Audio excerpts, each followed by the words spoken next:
I've got facial recognition, and I swear that it works better when you smile at it. So it's kind of nice, you know, kind of, right? It's like, I'm not going to let you work until you smile. All right, cool. So I thought today we've been kind of exploring a little bit of alternative methods over the last month or so, actually. Not even intentionally. I guess that's just kind of how my own practice goes. You know, I'll go into an idea or a thought, and I'll kind of sit with that for a while, and then, I don't know, it gets boring.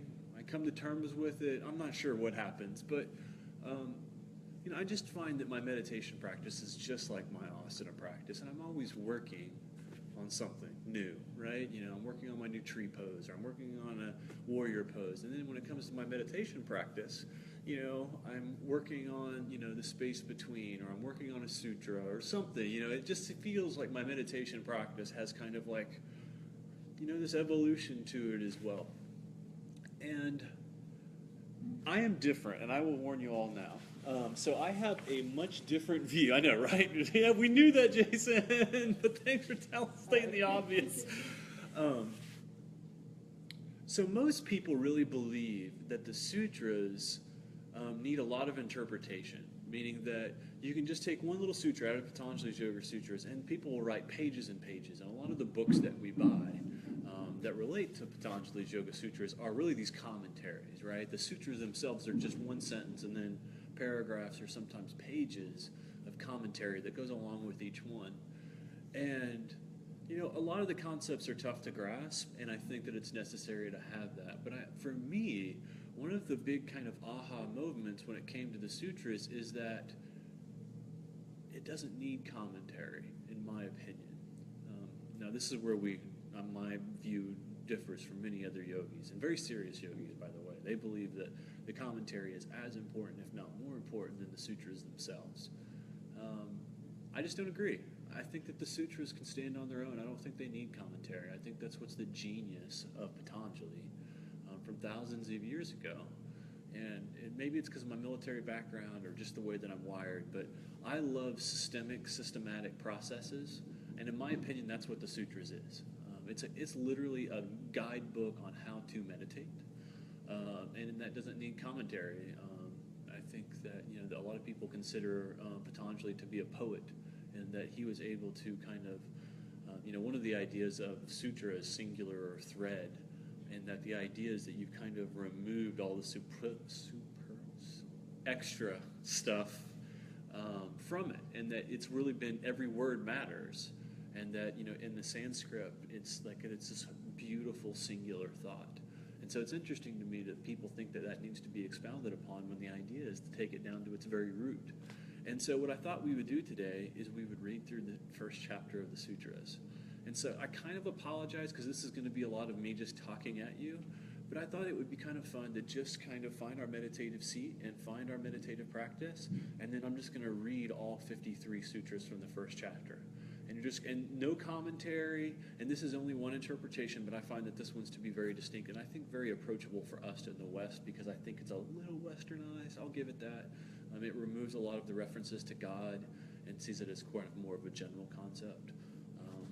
But anyway, I just thought it'd be kind of fun, and so that way you guys could kind of take it with, and sometimes it's really about the transmission from one person to a next. And so I thought that there was something to be said for just kind of going through the whole chapter. And I don't remember what the interpretation, I think it's just on yoga, on union, on practice. I think practice is too. I forget the interpretation of the first chapter, but I'll get back to you on that. So anyway, without further ado, I think that's what we're going to do today. So like we normally do, let's see if we can find our meditative seat, whatever that means to you. So you can sit, you can do the half lotus, you can do full lotus, you can just do normal sukhasana, which is just regular crossed legs.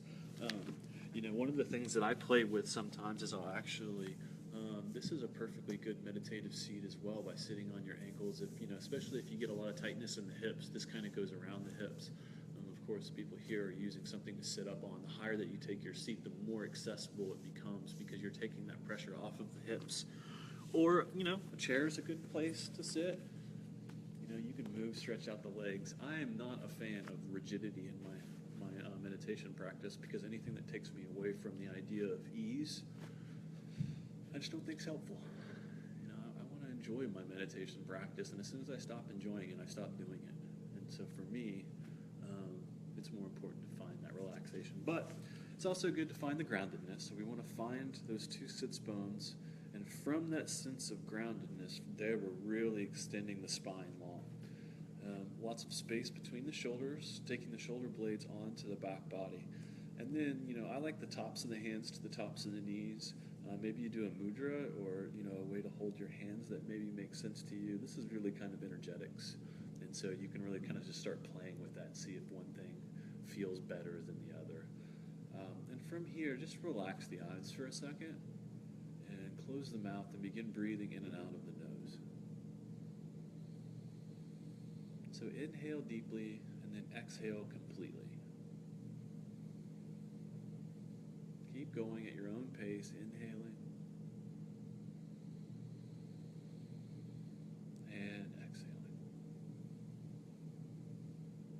As you continue breathing in this circular, cyclical breathing pattern, see if you can use your entire torso. So on the inhalation, feeling the whole torso expand on all sides. But then on the exhalation, blowing all of that air out, not leaving anything behind.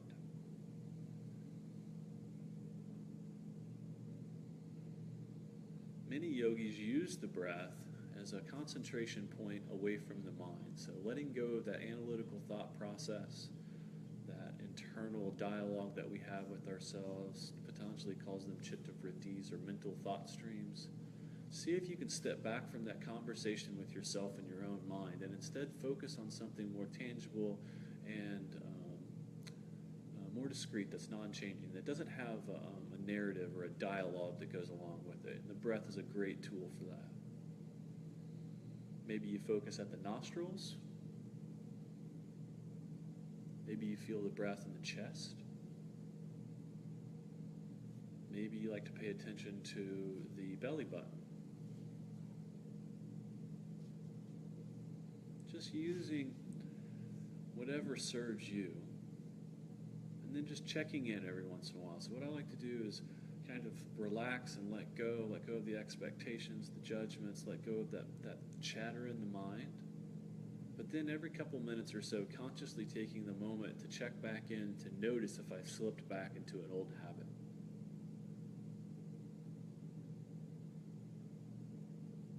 And then beginning to cultivate that space between. So maybe recognizing the space between thoughts. Maybe it's the natural pause at the top or the bottom of the breath. Just kind of relaxing into that space of non-doing, of just observation.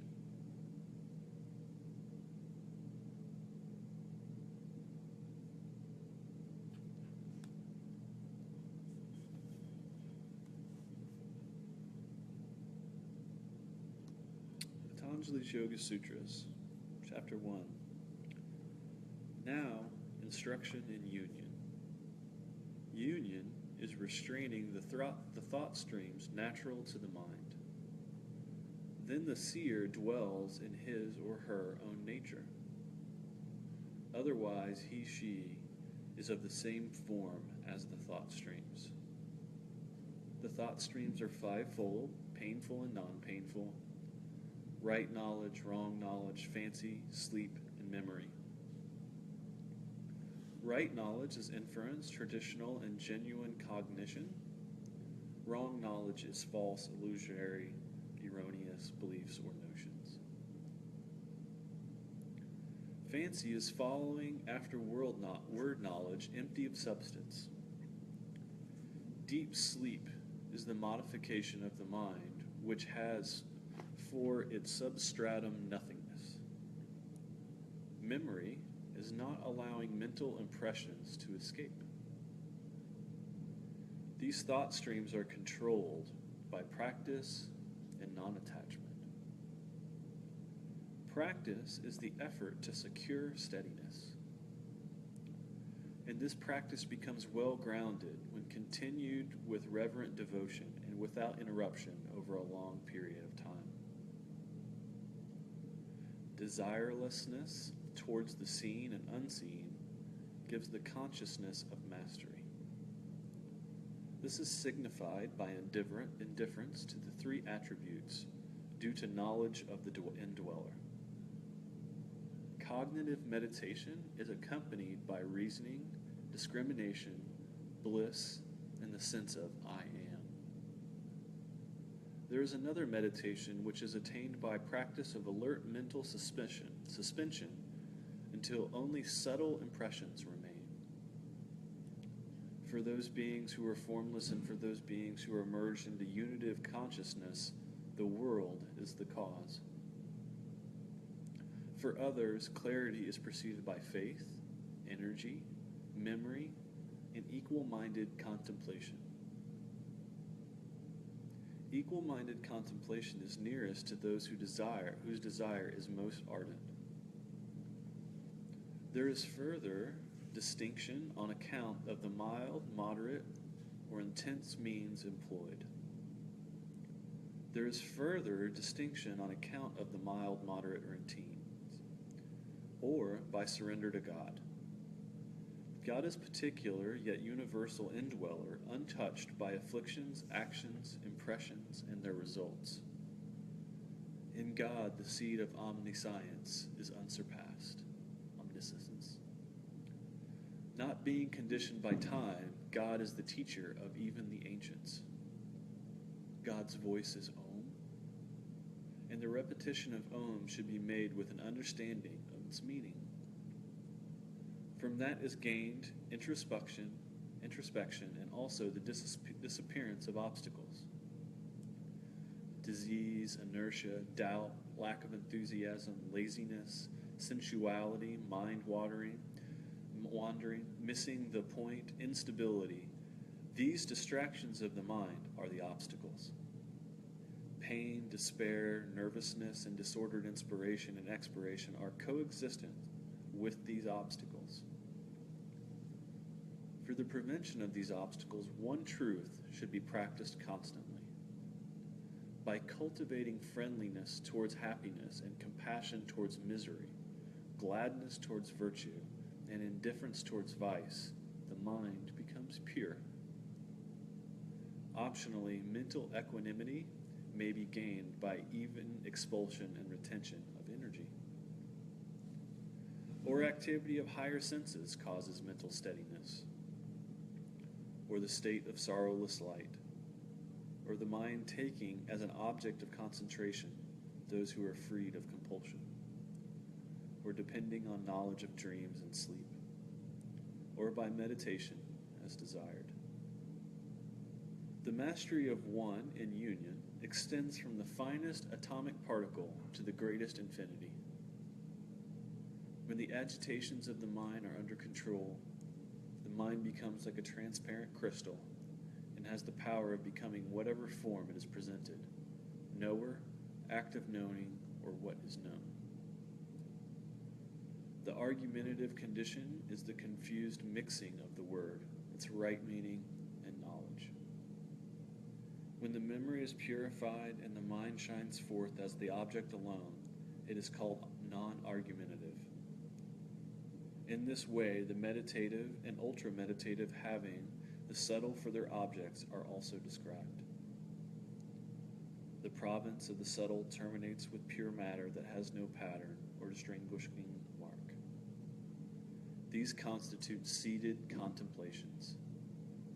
On attaining the purity of the ultra-meditative state, there is a pure flow of spiritual consciousness. Therein is the faculty of supreme wisdom.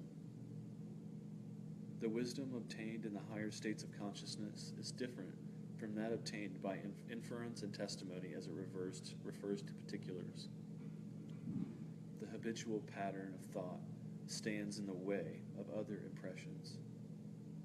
With the suppression of even that through the suspension of all modifications of the mind, contemplation without seed is attained.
find it helpful to remember that the sutras is just merely guideposts. That there are many ways to reach enlightenment or higher states of consciousness or unity. And that ultimately we have to practice and integrate what works for us.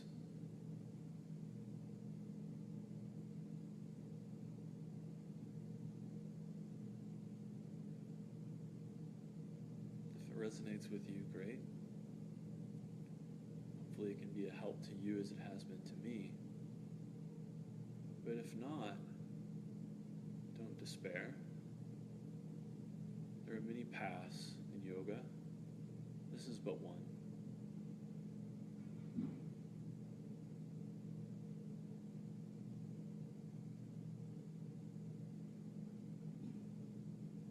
I think it's important to write our own commentary,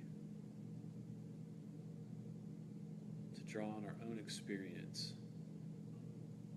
to create our own practice.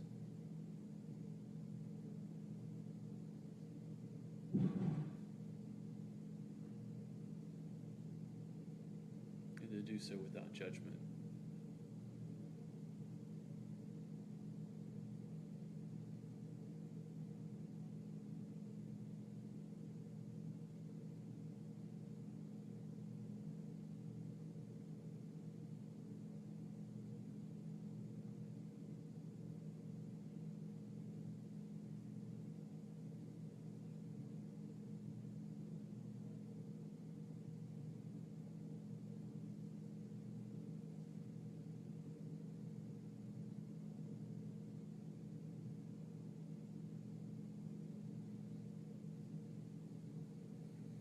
In with the breath, through posture. Noticing if you lost that sense of groundedness through your sits bones. Noticing if some agitation of the mind has grabbed your attention. And then just gently pulling it back to the breath, to the seat.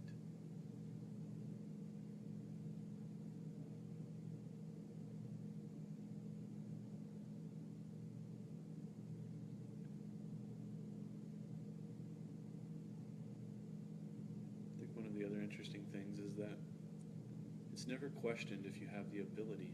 It doesn't say only some people can do this method, or you have to do X, Y, and Z before you can begin. We are all capable.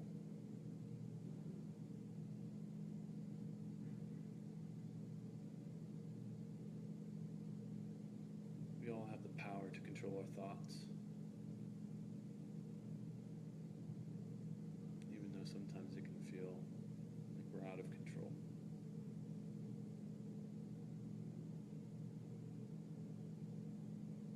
When we do get this sense of helplessness,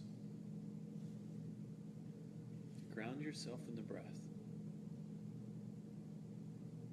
Ground yourself in the knowledge that you have the ability.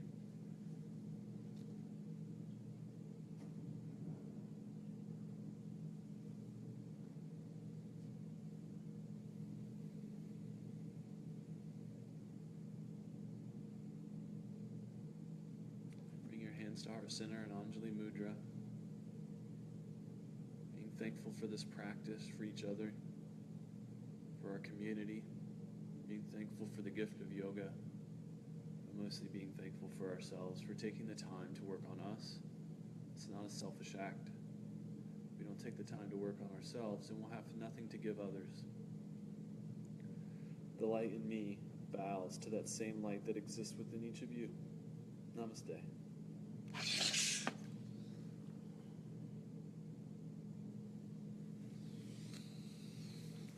That's the sutras.